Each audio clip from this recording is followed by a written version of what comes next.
শীতকালত সুস্থ হৈ থাকিবলৈ সহজ টিপছ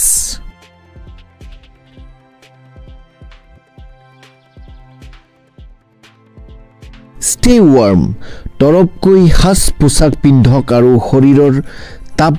ধৰি ৰাখিবলৈ হাত ভৰি আৰু মূৰ ঢাকি ৰাখক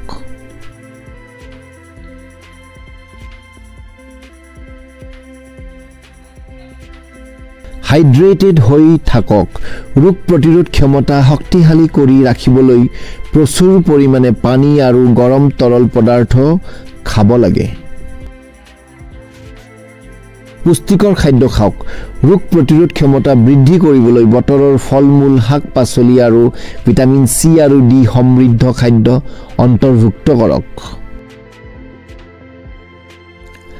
ছালখন সুৰক্ষিত কৰক ঠাণ্ডা বতাহৰ ফলত হোৱা শুকানতা আৰু বিৰক্তি ৰোধ কৰিবলৈ ময়শ্চাৰাইজাৰ আৰু লিপ বাম ব্যৱহাৰ কৰক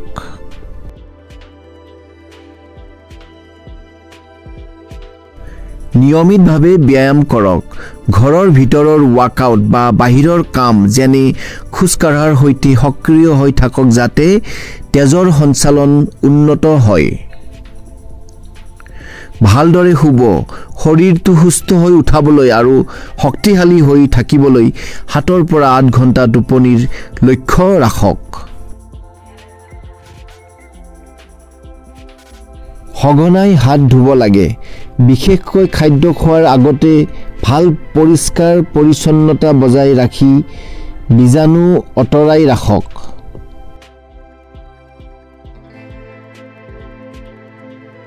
সংযুক্ত হৈ থাকক শীতকালীন অন্ধকাৰৰ বিৰুদ্ধে যুঁজিবলৈ আৰু মানসিকভাৱে সুস্থ হৈ থাকিবলৈ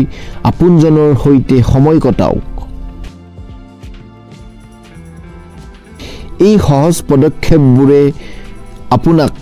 সুস্থ আৰু সুখী হৈ থকাৰ লগতে শীতকাল উপভোগ কৰাত সহায় কৰিব পাৰে Thank you very much for watching this video till end. Please like, share and subscribe my channel. Thank you.